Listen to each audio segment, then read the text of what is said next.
이제 빨리 가서 그분의 제자들에게 이렇게 말해주세요. 그분이 죽은 사람들 가운데서 일으킴 받아 살아나셨어요. 보세요. 예수님이 그들보다 앞서 갈릴레아로 가고 계십니다. 거기서 그대들은 그분을 뵙게 될 겁니다. 보세요. 내가 그대들에게 말해 주었어요.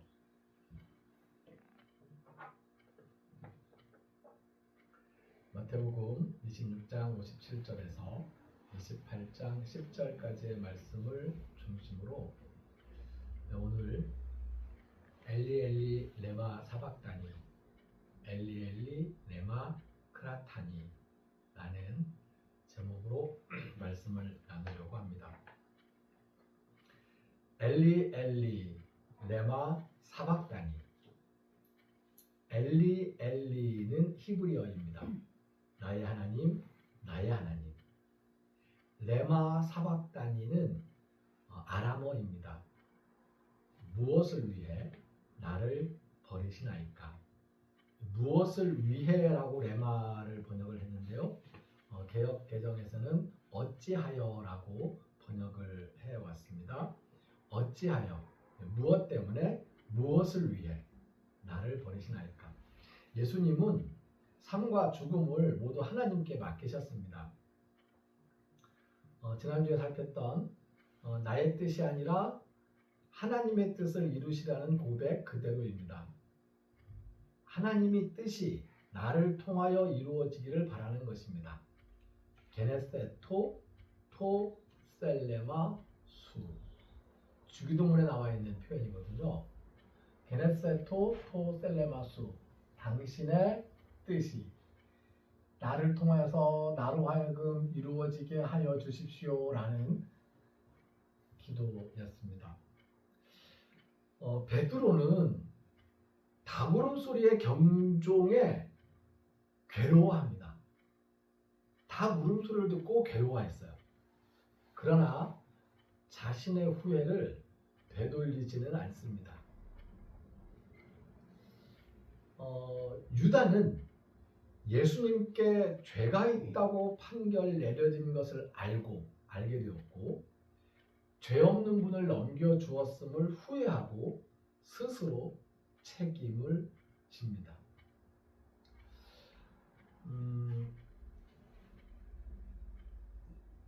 나는 그 사람을 모릅니다 라고 베드로가 이야기를 했잖아요. 그렇다면 닭울음소리가 들렸을 때에 예수님이 나보고 닭 울기 전에 3번 나를 부인할 거라고 말씀하시는데 내가 정말 예수님을 3번이나 부인했구나. 그러면 돌이켜서 뒤돌아서 아니요 제가 그 사람을 압니다. 모른다고 했던 것은 저의 비겁함이었습니다. 제가 그 사람을 압니다. 하지만 베드로는 이 말을 할 용기가 없었고요. 자신의 배신에 대해 스스로 책임지지도 못했습니다. 그저 괴로워하기만 했습니다. 예수님을 넘겨주었다는 것과 예수님을 3번이나 모른다고 부인했다는 것, 이 두 가지 모두 배신 행위인 것 같잖아요. 둘 다 배신 행위입니다. 베드로도 유다도 모두 자신의 뜻을 이루지 못했습니다. 물론 예수님도 자신의 뜻을 이루지 못했다고 생각할 수 있습니다. 나의 뜻대로 마시고 아버지의 뜻대로 해달라고 했잖아요. 그러니까 자신의 뜻은 이루지 못하신 거죠. 아버지의 뜻은 이루어진 거지만 하지만 결국 예수님은 자신의 뜻을 이루신 겁니다. 왜냐하면 나의 뜻을 맡겼기 때문입니다. 게네세토 토 셀레마 투 세우. 게네세토 이루어지게 하소서, 토 셀레마 뜻, 투수 데오. 이 데오스거든요. 데오스가 하나님이에요. 이 세오스 요게 이제 소유격으로 바꾸면 하나님의 투 세우입니다. 게네세토 토 셀레마 투 세우. 하나님의 뜻을 이루어 주십시오. 나의 뜻을 맡겼기 때문입니다. 십자가 앞에서 스스로를 버린 사람과 죽음으로써 유다처럼, 십자가 앞에서 괴로워하며 도망간 사람들 베드로처럼, 거의 대부분의 제자들처럼 그 사람들과 달리 그 십자가의 죽음을 슬퍼하고 애도하고 그 죽음을 돌보는 사람들이 있었습니다. 요셉은 예수님을 자기 무덤에 모셨고 마리아들은 그 무덤을 지켰습니다. 죽음을 애도하고 죽음을 지키고 있을 때 부활의 소식을 듣게 됩니다. 4월 5일 오늘이 부활절인데요. 엊그제 4월 3일 제주 4.3이었습니다. 4.3 뒤에 무슨 말을 붙일지를 아직도 합의를 못해가지고 그냥 4.3이라고만 부르고 있습니다.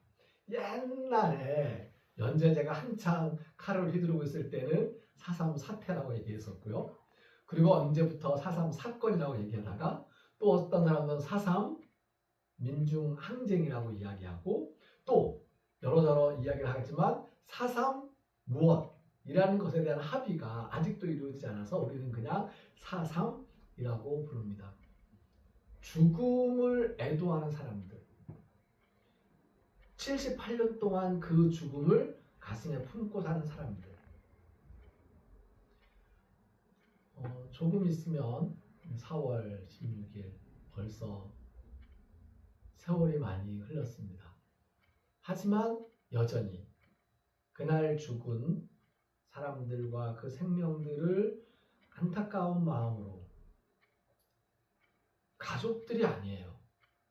그런데 그 4.16을 기억하면서 애도하고 리본을 달고 다니고 늘 생각하는 사람들이 있습니다.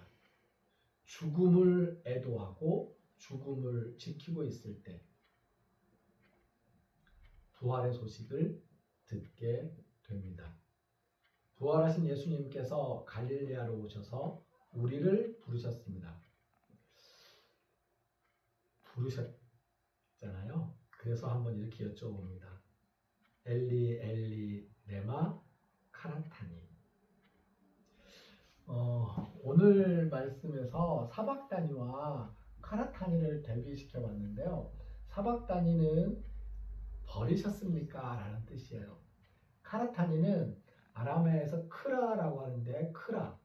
그러니까 나중에 내려오면서 그 영어로 우리가 콜이라고 부르는 크라. 부르다는 뜻이에요. 부르다. 크라. 그래서 이 크라인데 모음은 헤브리어나 아람어나 모음은 자기 마음대로 갖다 붙이는 경향이 있어서 좀 달라지거든요. 그래서 크라타니, 케라타니, 카라타니 막 그럽니다. 크라타니라고 읽어도 되고 케라타니 읽어도 괜찮고 카라타니 읽어도 괜찮은데 보통 많은 사람들은 케라타니라고 읽습니다. 엘리 엘리 레마 카라타니, 크라타니, 카라타니. 나의 하나님, 나의 하나님, 무엇을 위해 나를 부르셨습니까? 예수님의 뜻을 이루기 위해서입니다. 예수님의 뜻이 우리를 통하여 이루어지도록 하시려는 것입니다. 게네세토 토셀레마 투 예수. 예수의 뜻이 우리를 통해서 이루어지기를 바랍니다. 오늘 제가 드릴 말씀은 여기까지고요. 제 말씀을 좀 더 보태주시면 감사하겠습니다.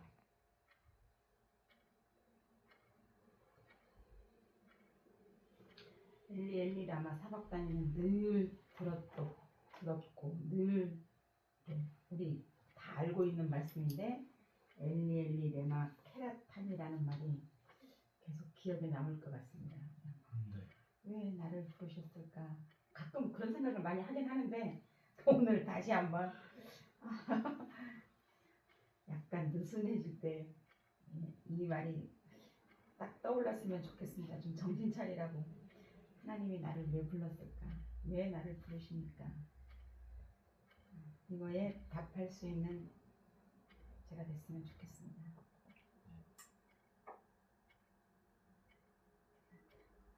저는 이번 주 이렇게 묵상하면서 여기 많은 사람들이 등장하는데 이렇게 두 부류로 나눴어요. 정말 후회하고 너무나 괴로운 가룟유다, 베드로, 빌라도. 그 다음에 이쪽에는 이 부자 아리마대 요셉. 이 사람도 되게 정말 고맙고, 그 다음에 나는 구레네 시몬. 이 사람도 너무 나는 감동적이더라고요.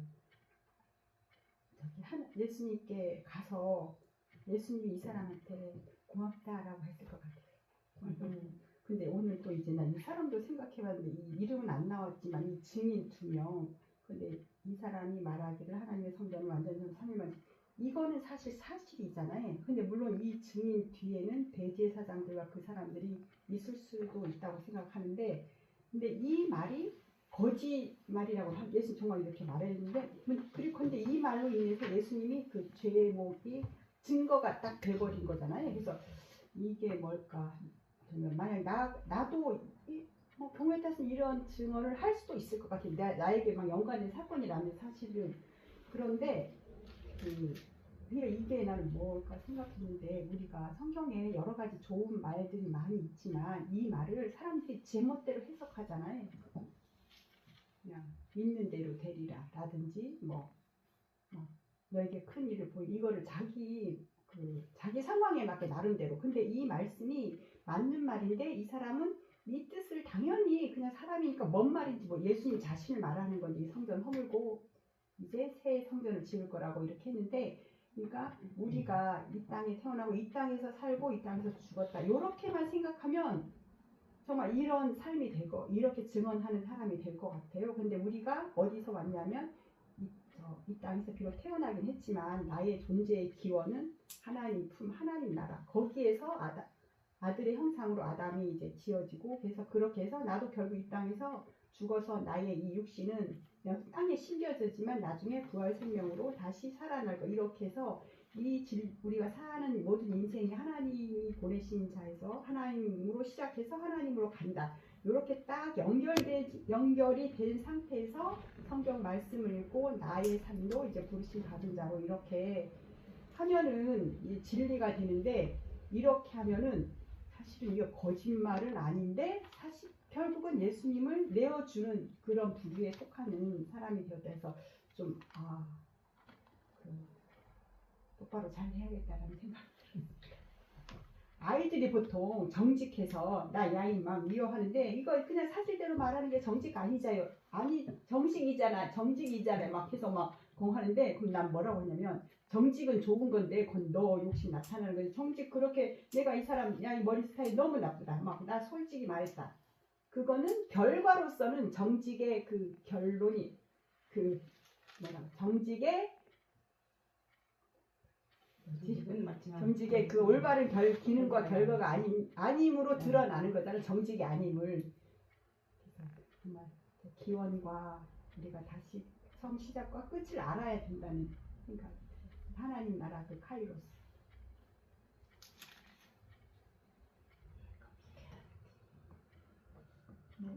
저는 궁금해서 이런 여쭈고 싶은데, 무덤들도 열렸고 잠자고 있던 성도님들도 많이 빈마다 살아났다 할 때, 이거는 그 순간에 어떻게 예수님이 일시적으로 부활 후에 보이고 싶은 것을 이 당시에 보여준 건지, 아니면 어떻게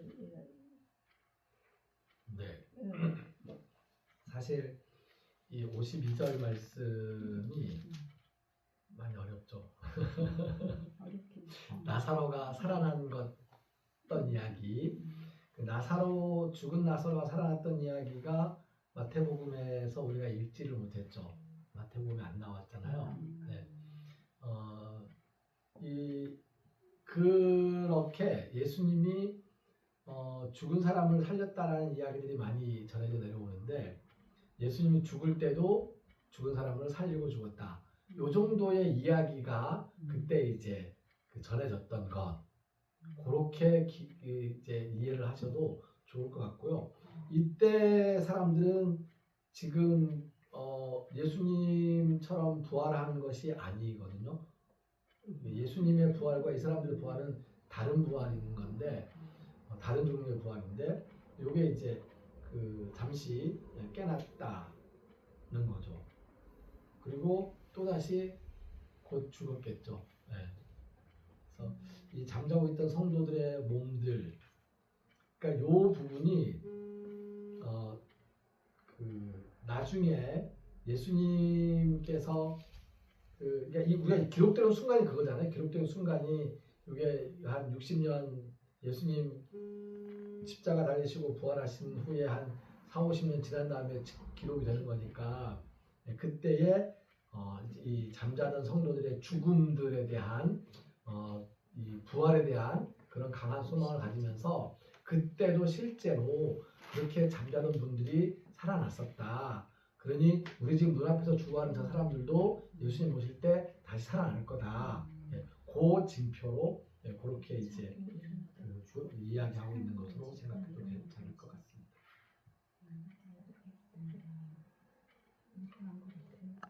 일어난 것 같고 이 무덤이 이거 초자연적인 현상을 그냥 일어났다 이거를 이렇게 받아들이면 될 것 같은데 그 자던 무덤이 열리고 나온 사람들은 그 53절에 보면 예수의 부활 후에 그들이 무덤에서 나왔다고 해가지고 그 부활은 첫 번째로 부활하신 건 예수님이 맞으신 것 같고 이 사람들은 그냥 맨 처음엔 무덤만 열리고 자던 성도의 몸이 많이 일어났는데 예수의 부활 후에 그들이 무덤에서 나와서 사람들한테 보여진 거예요.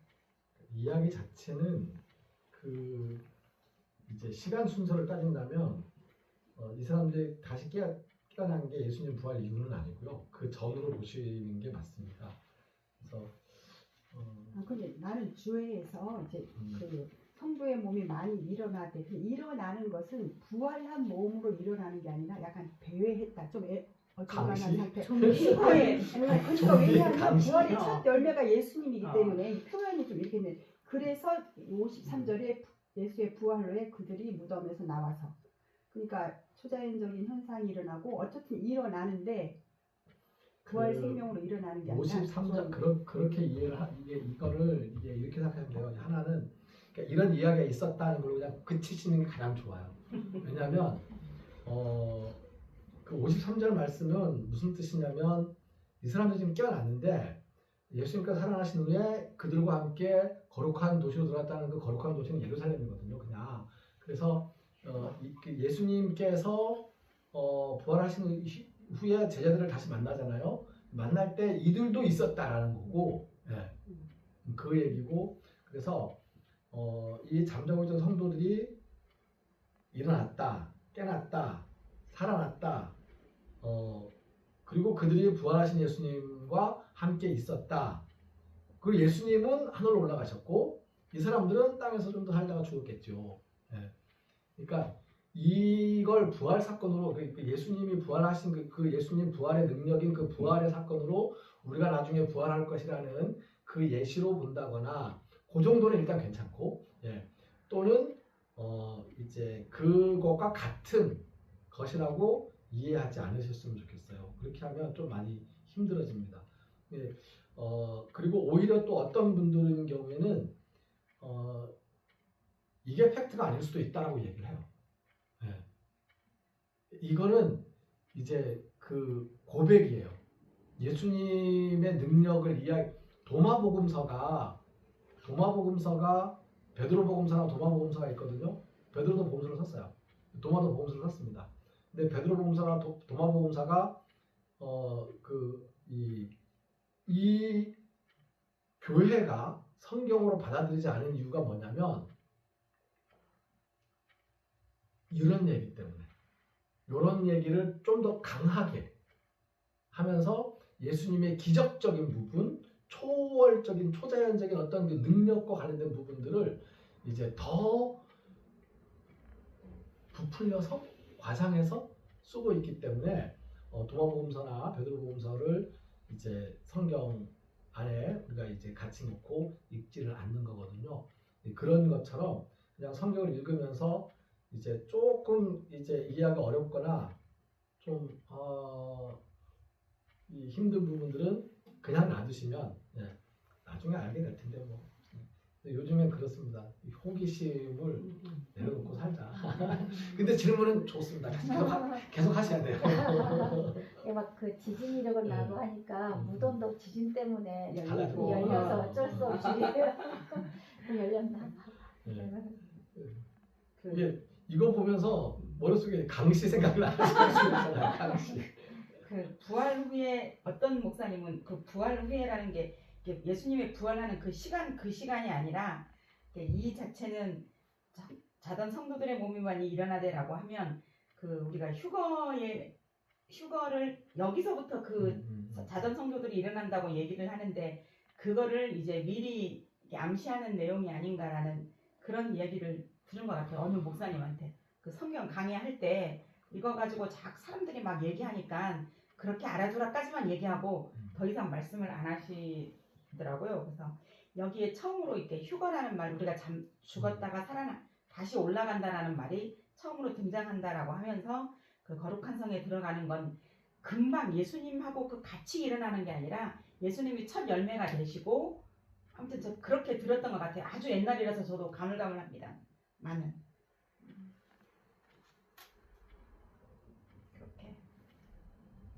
그렇게 대충 알고 살았던 것 같아요. 그렇게 정도만. 나중에 우리가 되면은 정확히 해석될 그때, 거예요. 그때. 그때가 돼야 모든 걸 아는데 그때까지는 다 희미하고 강하니까. 알겠습니다.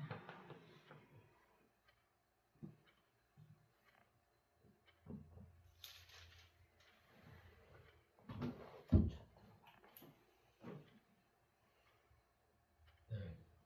그렇다면 이제 찬송을 한번 기도하는 마음으로 같이 불러보겠습니다.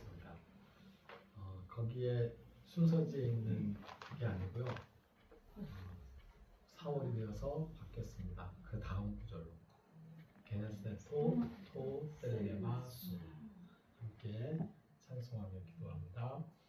게네세토 토 셀레마 수 게네세토 토 셀레마 수 게네세토 토 셀레마 수 게네세토